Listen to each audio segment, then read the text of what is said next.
Boa noite aos irmãos, à igreja que aqui se reúne.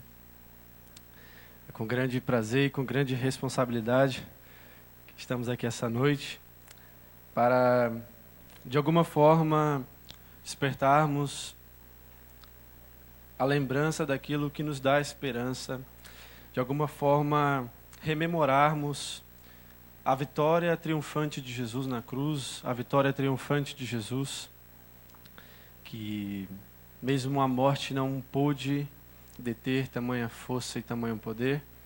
Estamos reunidos aqui como aqueles que se alegram com a vitória de Jesus. Saúde os irmãos que nos assistem pela internet, os visitantes que aqui se encontram, sejam bem-vindos em nome de Jesus. Que a palavra do Senhor possa falar aos seus corações e, de alguma forma, trazer à sua mente, o tamanho do amor de Jesus por sua vida. Antes de iniciarmos, eu peço a oração do pastor Afrânio, por favor. Te bendizemos, Deus vivo, exaltamos e glorificamos o teu nome, já sentindo em meio aos teus louvores, a tua ministração, a tua presença maravilhosa, inconfundível, inequívoca. E agora, Pai, unge o teu servo, o ministro Yuri, como já o fizeste, para que ele seja a boca de Deus, para que nós estejamos atentos como igreja para recepcionar em nossos corações aquilo que o Espírito Santo vai falar, fundamentado em sua palavra pela boca do nosso ministro Yuri. Desde já agradecidos, nós oramos em nome de Jesus. Amém. Amém. Irmãos, quem tiver Bíblia, abra a palavra do Deus vivo, o Evangelho segundo Marcos, capítulo 15. O Evangelho segundo Marcos, capítulo 15. Vamos ler hoje do versículo 22 ao versículo 32.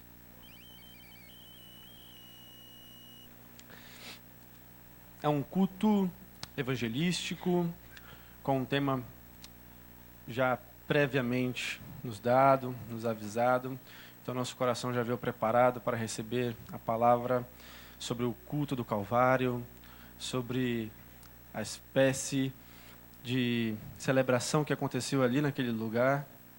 E então, só para introduzirmos o texto, antes de ser crucificado, Jesus foi levado a Pôncio Pilatos, ele foi questionado, interrogado, e como ovelha muda, ele não em nenhuma forma devolveu nenhuma acusação. Como ovelha muda, ele em nenhum momento se irou ou se exaltou diante das autoridades.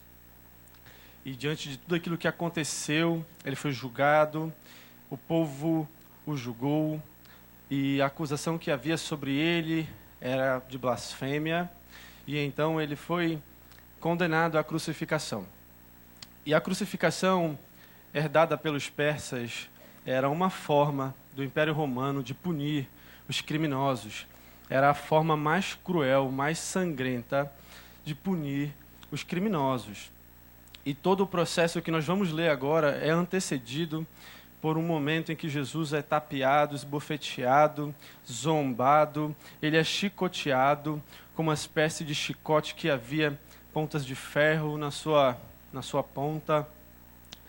Então, naquele momento, esse momento que nós vamos ler, ele já havia passado por o traje, ele já tinha recebido golpes em sua pele, em suas costas, ele já tinha sido colocado em uma espécie de madeira em que os soldados iriam ali, se aproximavam e zombavam, cuspiam, batiam, xingavam. E então, ele vai para esse momento que nós vamos ler agora. Marcos 15, de 22 a 32. E levaram Jesus para Gólgota, que quer dizer lugar da caveira. Deram-lhe a beber vinho com mirra, ele, porém, não tomou. Então o crucificaram e repartiram entre si as vestes dele, lançando-lhe de sorte para ver o que levaria cada um. Então o crucificaram e repartiram entre si as vestes dele, lançando-lhe sorte para ver o que levaria cada um. Depois, eu enfatizei isso, depois a gente explica. Era a hora terceira quando o crucificaram. e por cima estava em epígrafe a sua acusação: o Rei dos Judeus. Com ele crucificaram 2 ladrões, um à sua direita e outro à sua esquerda. E cumpriu-se a escritura que diz: com malfeitores ele foi contado. Os que iam passando blasfemavam dele, meneando a cabeça e dizendo: tu que destróis o santuário e em 3 dias o reedificas, salva-te a ti mesmo, descendo da cruz. De igual modo, os principais sacerdotes com os escribas, escarnecendo entre si, diziam: salvou os outros e a si mesmo não pode salvar-se. Desça agora da cruz o Cristo, o Rei de Israel, para que vejamos e creiamos. Também os que com ele foram crucificados o insultavam. Gólgota, esse lugar, foi o palco final do ministério terreno de Cristo, no sentido antes de sua ressurreição.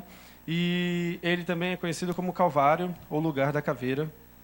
E então ele foi levado carregando a sua própria cruz. Isso também era uma forma de punir, e a distância era de mais ou menos 600 metros do local do pátio onde ele foi julgado até o Gólgota.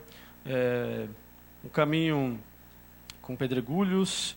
Em momentos, imaginamos que com o peso da cruz ele tenha caído pela fraqueza que estava debilitada, o seu corpo debilitado, ele tenha caído, se ferido, e ao passar pela multidão, julgado, insultado, humilhado, e então ele tem aquele auxílio que todos nós sabemos de Simão, por ter caído e por não estar mais conseguindo carregar aquela cruz física, mas carregando a cruz espiritual, ele foi para o Calvário. E no caminho lhe ofereceram vinho com mirra. Esse era uma espécie de especiaria preparada para amortecer a dor. Era uma forma de anestesiar a dor. E por isso que é interessante como a palavra nos enche ricamente de detalhes para que tenhamos a percepção. Então Jesus ele não foi anestesiado de nenhuma forma, ele sentiu todas as dores possíveis e imagináveis. Ele não foi anestesiado de nenhuma forma. Ele recusou a mirra. E então ele foi para a crucificação, que era esse mecanismo romano. Era um sinal áspero de poder e crueldade, de soberania. Eles não só queriam matar as pessoas, os criminosos, eles queriam humilhar e dizer o tamanho do poder que eles tinham e da autoridade que eles tinham. Repartiram suas vestes. Vexame, humilhação, predito no Salmo 22, como profecia, um salmo messiânico. Repartiram suas vestes e deitaram sortes para ver com quem ficava cada parte das vestes. E então ali se cumpria mais uma profecia sobre Jesus. Repartiram suas vestes, e isso também simbolizava como os despojos de guerra. Os soldados acostumados à luta, era comum que quando alguém vencesse, pegasse os despojos de guerra, roupas, ouro, tudo aquilo que havia. Então ali simbolizava que os soldados, de alguma forma, estavam vencendo, ou aparentemente vencendo Jesus na cruz. A acusação que estava em epígrafe acima da sua cabeça: o Rei dos Judeus. Esse foi o crime motivador da morte de Jesus. Esse foi o crime em qual os sacerdotes, as pessoas que estavam ali, colocaram como culpa sobre Jesus. Ele não cometeu pecado algum, ele não cometeu crime algum. Ele simplesmente anunciou aquilo que ele era. E por isso contradisse muito daqueles que estavam na época. O que irritou os judeus não foi somente ele dizer que ele era o rei dos judeus ou o rei da terra. O que irritava os judeus era a forma com que ele tratava as pessoas com amor e com longanimidade. Ele aceitava estar à mesa com pecadores, ele se sentou com coletores de impostos, ele falou com prostitutas.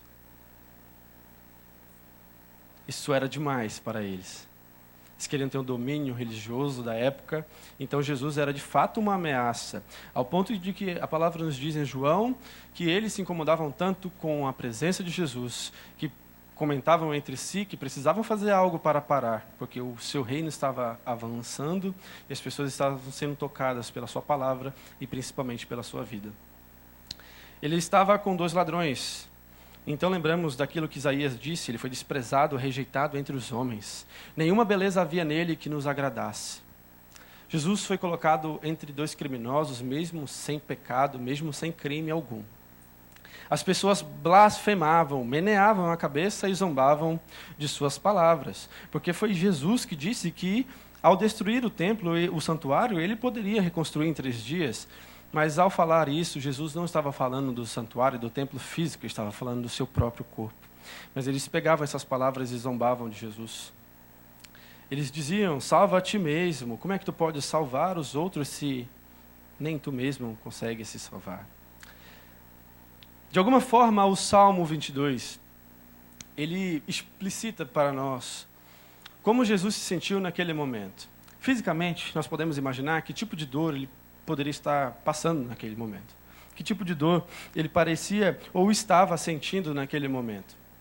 Mas o Salmo 22 diz algo do tipo, afrouxam-se os lábios, zombam de mim, touros me cercam, touros de Bazã me rodeiam. Contra mim abrem a boca, como faz o leão que ruge e despedaça. A comparação que Jesus traz aqui, ela vai nos colocar na mente que tipo de sentimento passava por Cristo naquele momento.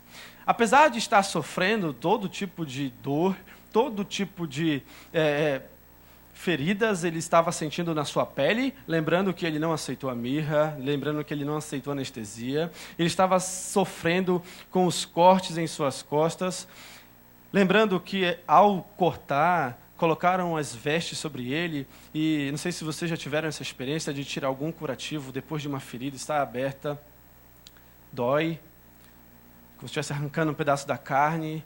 Imagine a costa toda deformada, toda cheia de feridas, e colocaram roupa sobre as costas dele, e de alguma forma tiraram antes de crucificá-lo, para ainda mais aumentar a dor de Cristo.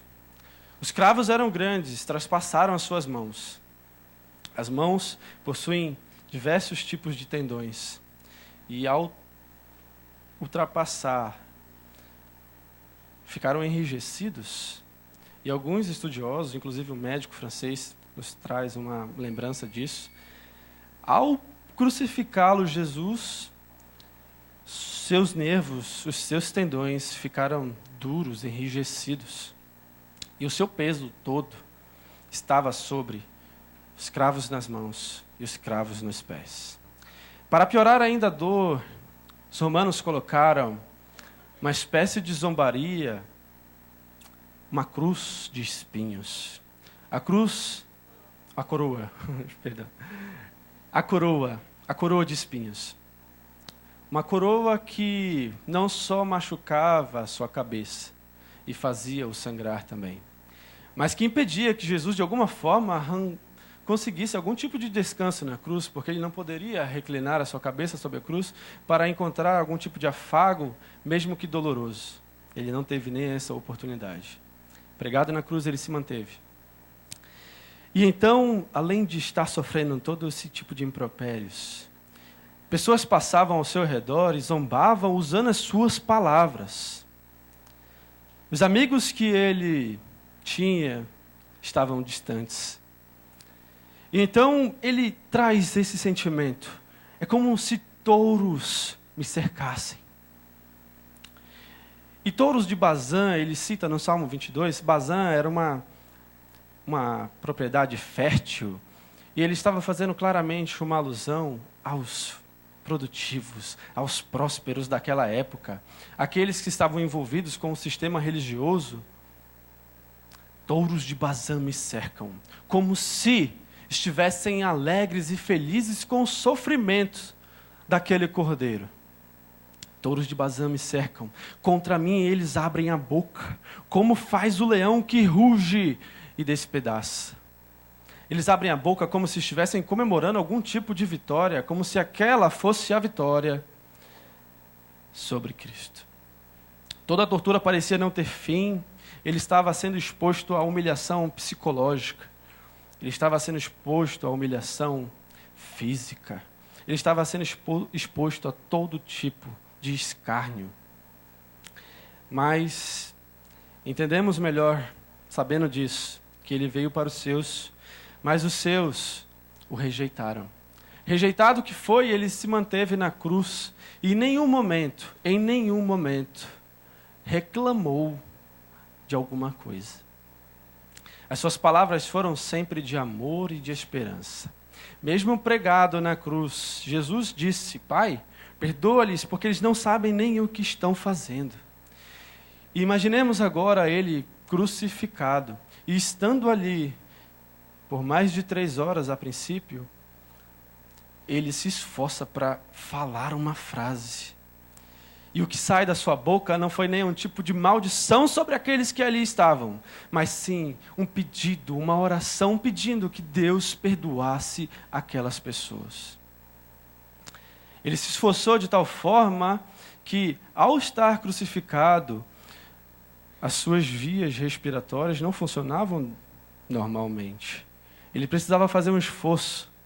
E esse esforço, nós podemos entender que ele se fixava nos seus próprios pés para que entrasse algum tipo de ar, para que saísse algum tipo de palavra. E dessa forma, Jesus, pisando nos seus pés, cravejados naquela cruz, disse: Pai, perdoa-lhes, porque eles não sabem o que fazes. Eles não sabem o que fazem. E desta forma, Jesus continuou na cruz, diante de toda aquela humilhação. E sabemos nós que ele tinha poder para sim sair da cruz, ele tinha poder para sim destruir toda aquela situação. Mas ele sabia qual era a missão e qual era o propósito que ele estava cumprindo. Por isso que nós podemos dizer com toda certeza que Jesus te ama, porque o amor tudo sofre, tudo crê e tudo suporta. Jesus tudo sofreu, tudo creu e tudo suportou, porque na mente dele estávamos nós. Na sua mente, aquela dor era passageira e momentânea, mas a glória que havia de vir seria eterna. E naquele momento, nenhum tipo de cravo, nenhum tipo de humilhação seria maior do que perder todos os filhos para Satanás. Para ele, essa humilhação seria ainda maior, e então ele se deixou estar ali. Eles não crucificaram porque tinham poder para isso, mas porque ele permitiu que isso fosse feito. E ainda cravejado na cruz, as pessoas que estavam ao lado dele, os ladrões, insultavam a Cristo. Então, um deles, em um momento de lucidez, explica para o outro que nós temos motivos para estar aqui. Nós pecamos, nós erramos, nós cometemos crimes, mas este homem nada fez, ele está aqui por quê? E Jesus, mais uma vez, faz todo o esforço possível, colocando o seu peso sobre os pés, puxando o ar, que já era pouco.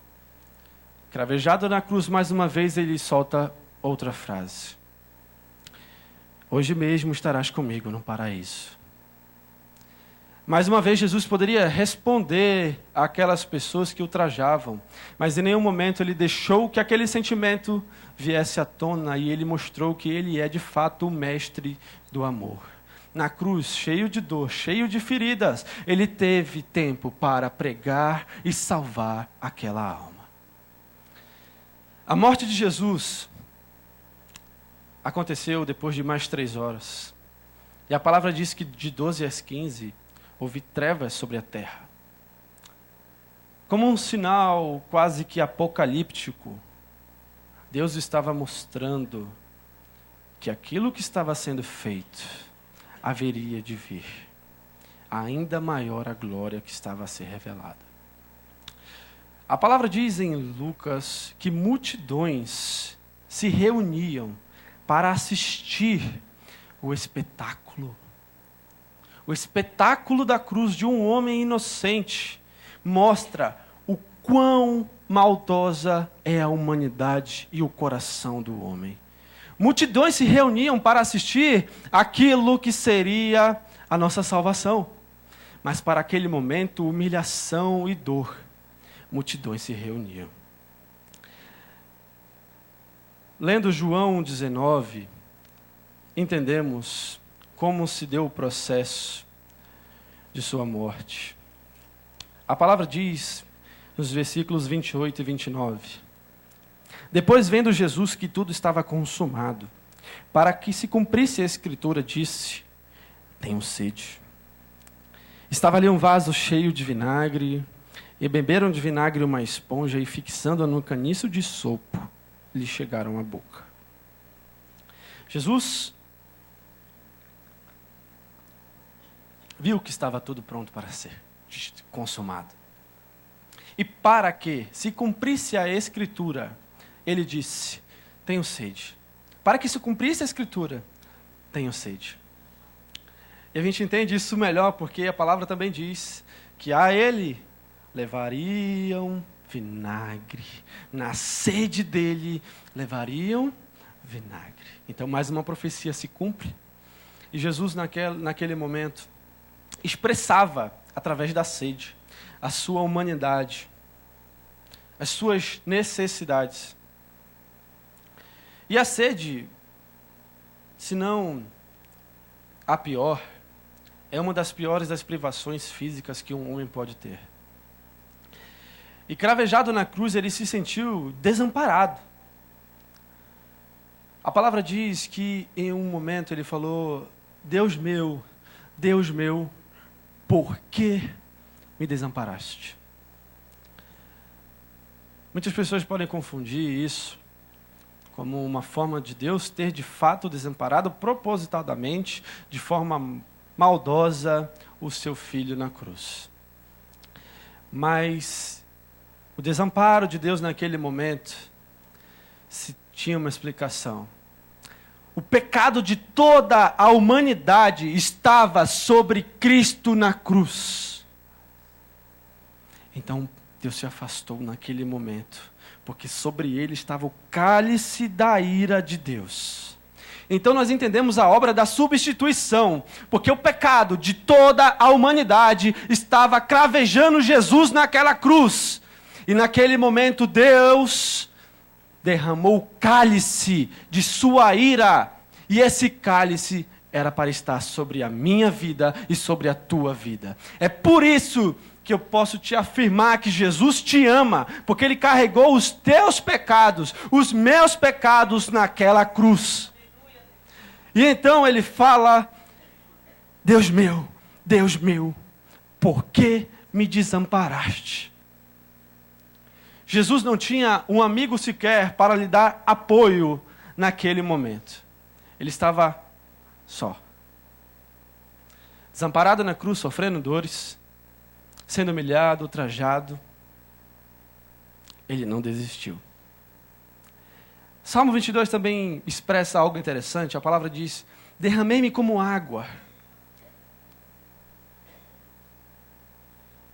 Lembramos de Cantares: meu amado é como um unguento derramado. O que seria que Jesus queria expressar como derramei-me como água? Suas forças estavam se esvaindo. Sua força estava se acabando. Na opinião dos inimigos, é como se ele estivesse arruinado naquele momento. É como se a cruz ali fosse a vitória, de fato. Uma situação quase que irreversível. Derramei-me como água. A palavra também diz, em Salmo 22, todos os ossos desconjuntaram. Suas juntas estavam se separando. Ao estar pregado na cruz por mais de 3 horas, veio completar a 6ª hora. Seus ossos estavam se desconjuntando, se separando, perdendo o seu vigor físico. As juntas começaram a ceder, os ossos começaram a se separar, e os tendões atravessados pulsavam a cada momento, como que uma dor latejante contra o Filho de Deus. E além disso, os inimigos, cheios de prazer, celebravam aquilo como glória, como honra para eles. O Salmo continua dizendo que o seu coração estava derretendo-se como cera dentro dele. Frágil, quebrantado, Jesus estava se sentindo quebrantado, se sentindo frágil, sentindo todo o peso do pecado da humanidade em seu corpo.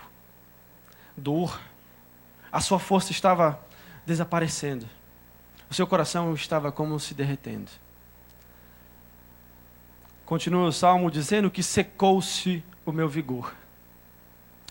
Inflamações, febre, a pele ressecada pelo sol, o sangue ressecado em sua pele, sua cabeça cravejada por cravos, suas mãos cravejadas na cruz, seus pés cravejados na cruz, todo o seu peso estava pendurado na cruz. E como a lei da gravidade, todo aquele peso o puxava para baixo, mas o que mantinha Jesus na cruz eram pedaços de ferro. E naquele momento, imaginamos que ele poderia ter se contorcido de todas as formas, mas em nenhum momento encontrou alívio. Secou-se o meu vigor. Perdeu sangue. Sensação de desmaio. A palavra continua dizendo que a língua se me apega ao paladar. Ressecado que estava, desidratado que estava, sem uma gota de água, a sua língua desidratada se apegava ao céu da boca. E por não ter água, imaginemos nós a viscosidade que estava a sua saliva. Não tinha uma saliva para, de alguma forma, hidratar-se. Seu organismo já não funcionava como o de uma pessoa normal. Provavelmente se engasgou em alguns momentos com sangue, com a saliva espessa. Então, lendo Isaías 53, não há como não se emocionar. Sobre ele caiu a nossa iniquidade. Ele tomou sobre si as nossas enfermidades. Ele levou as nossas dores. Foi traspassado pelas nossas transgressões. O castigo que nos traz a paz estava sobre ele. Pelas suas pisaduras, nós fomos sarados. A sua alma foi como oferta pelo pecado. Então, Jesus, quando tomou o vinagre, disse: está tudo consumado. E inclinando a cabeça, rendeu o espírito. Está tudo consumado. Está pago. O débito que havia entre a humanidade e Deus está pago.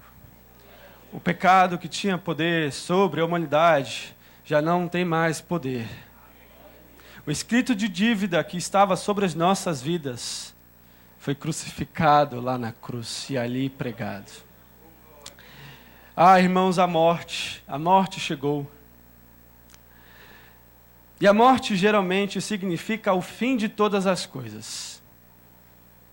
Os que assistiam, saíram para as suas casas. Lamentavam de alguma forma e batiam no peito. Os conhecidos permaneceram de forma longínqua, observando tudo aquilo que estava acontecendo. E ali naquele momento estava morto Jesus Cristo. Isso significava muito. Os judeus esperavam pelo Messias e aguardavam o Messias. E criaram uma expectativa sobre o Messias. Mas Jesus não entrou em Jerusalém em um cavalo branco com uma montaria, ou não usava ouro e vestes de muito luxo. Jesus entrou em Jerusalém montado numa jumentinha. Era simples e se sentava com os pecadores. A palavra diz que em um momento ele disse que não tinha nem onde reclinar a sua cabeça. Porque ele mesmo disse que o seu reino não era desta terra, mas o seu reino haveria de vir.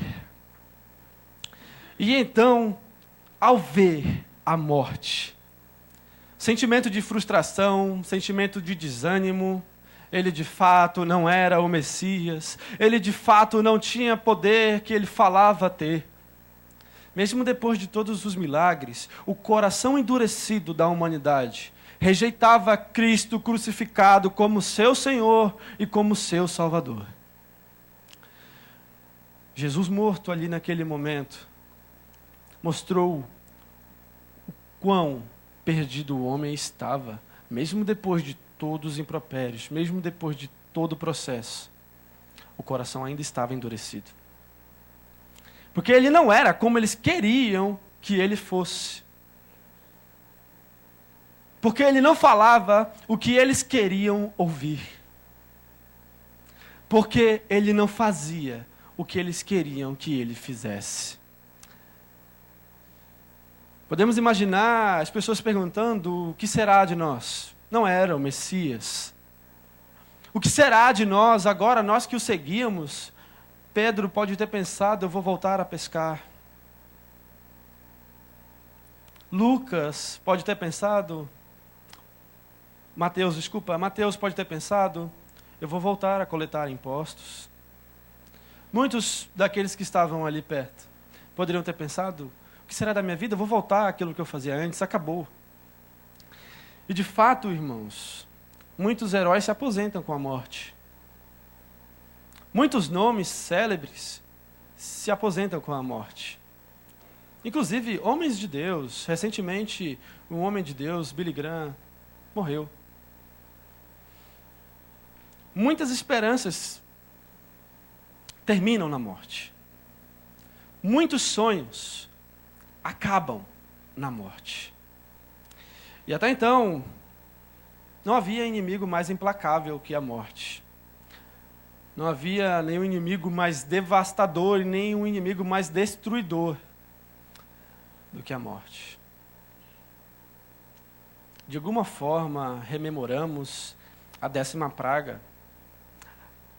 A morte veio. A morte também pode ser entendida como uma mordida no calcanhar. Mas, depois de todo esse processo, Maria, crendo que havia acabado tudo, ao se levantar cedo, foi para o lugar onde Jesus havia sido sepultado. Ela foi ao sepulcro e, pensando no caminho, quem será que vai remover a pedra para a gente? Irmãos, aqui um mistério. A pedra não foi movida para que Jesus saísse. A pedra foi movida para que eles entrassem. E ao chegar naquele lugar, desesperada, foi indagada: por que você procura entre os mortos aquele que vive? Por que você procura entre os mortos? Onde está a tua esperança? Ele havia falado que iria ressuscitar. Então entenda, Jesus ressuscitou. E então a gente pode imaginar, a morte não foi a vitória. Afinal, onde está, ó morte, a tua vitória? Onde está, ó morte, o teu aguilhão? Tragada foi a morte pela vitória. Tragada foi a morte pela vida. Eu sou a ressurreição e a vida. Aquele que crê em mim, ainda que morra, viverá. Jesus Cristo ressuscitou. Ele não é um herói que morreu e acabou. Ele ressuscitou. E o último inimigo que restava foi tragado. A serpente pode até ter mordido o calcanhar, mas o Filho de Deus esmagou a cabeça para dizer que Ele é o Todo-Poderoso, aquele que tem o domínio sobre todas as coisas, inclusive sobre a vida. Porque aqui, por mais que morra, viverá. Com Ele, a nossa esperança brotou. Os nossos sonhos ganham fundamento. As nossas vidas, elas ganham sentido. Não haveria sentido para nossas vidas se não fosse pela ressurreição de Cristo. Paulo disse que se a nossa esperança para Cristo estiver somente nesta terra, nós somos os mais infelizes daqui. Ele triunfou sobre a morte e na cruz conquistou a nossa vitória. A palavra diz: cancelou o escrito de dívida, pregou-a na cruz, despojou principados e potestades, fez deles um espetáculo público, expôs a vergonha e triunfou. Cancelou o escrito de dívida, pregou na cruz, despojou principados e potestades, fez deles um espetáculo público, expôs a vergonha e triunfou na cruz. Aquilo que parecia ser a vitória de Satanás, na verdade era a sua derrota. Jesus não foi humilhado, na verdade ele humilhou Satanás na cruz, porque ele demonstrou quem tinha o comando e quem tinha o poder de todas as coisas. Mesmo tendo poder para retrucar, mesmo tendo poder para sair inclusive da cruz, ele mostrou que nem todo sofrimento físico, nem todo sofrimento psicológico era capaz de separar Jesus de sua missão. E a sua missão era salvar a humanidade. A sua missão era me salvar, era te salvar. Porque sem derramamento de sangue, não há remissão dos pecados.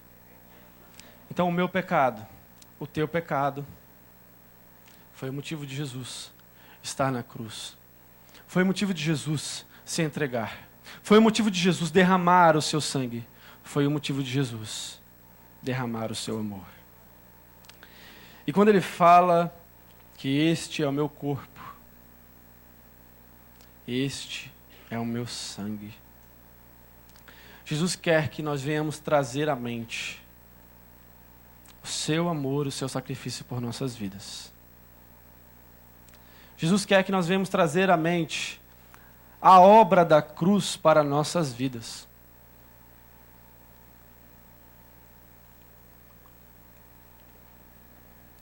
Havia um escrito de dívida sobre a minha vida e sobre a tua vida. E nós já nascemos em pecado. Então, como poderíamos pagar por esse preço tão alto? Não tínhamos e não temos essa capacidade. Pecamos todos os dias. E se fôssemos contar os pecados de nossas vidas desde o nascimento, não haveria páginas para colocarmos em um livro. E pode ser que alguém, de alguma forma, seja voluntário para morrer por alguém bom. De alguma forma, o Lucas poderia morrer pelo seu pai, pela sua mãe. Samara poderia morrer pelo seu marido. Mas Jesus morreu por pecadores. Jesus morreu por mentirosos. Jesus morreu por assassinos. Jesus morreu por prostitutas. Jesus morreu por pessoas que viviam em pecado. E sabe o que é mais interessante? Ele morreu por todos nós. Ele morreu por mim e por você, irmãos. E é por isso que nós, nesse momento, por mais que seja alusivo, comemorarmos a vitória de Cristo na cruz. A cruz ela pode ser ou parecer vergonha para muita gente, mas para nós ela é motivo de vitória. Porque lá naquela cruz ele cravejou os nossos pecados. Pois lá naquela cruz ele cravejou aquele teu pensamento mais íntimo. Aquilo que nem expressar verbalmente você expressa, mas que há dentro e no fundo do teu coração o desejo pelo pecado e o pecado consumado também. Porque foi na cruz que Jesus deu oportunidade a todos aqueles que crescem, recebessem a vida eterna. E como na Páscoa, celebrada no Antigo Testamento,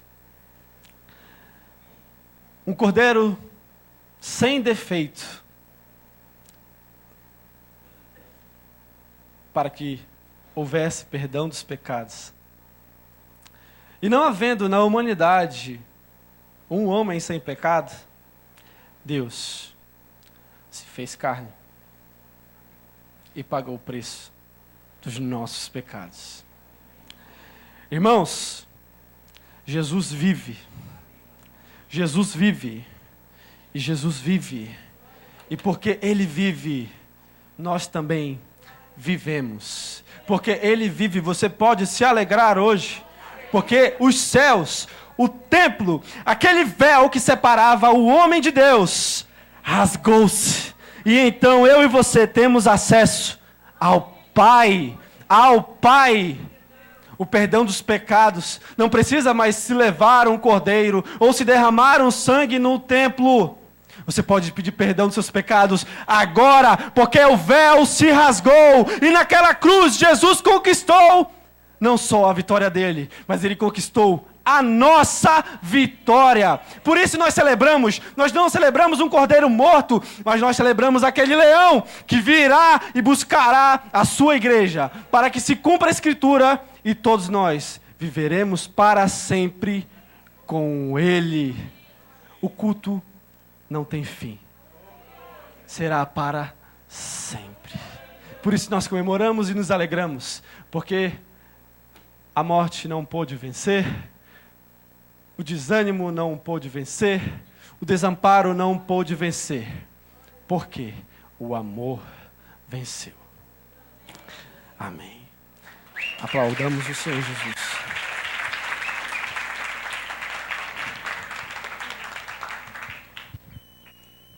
Amém, glória a Deus. Peça ao pastor que faça uma oração.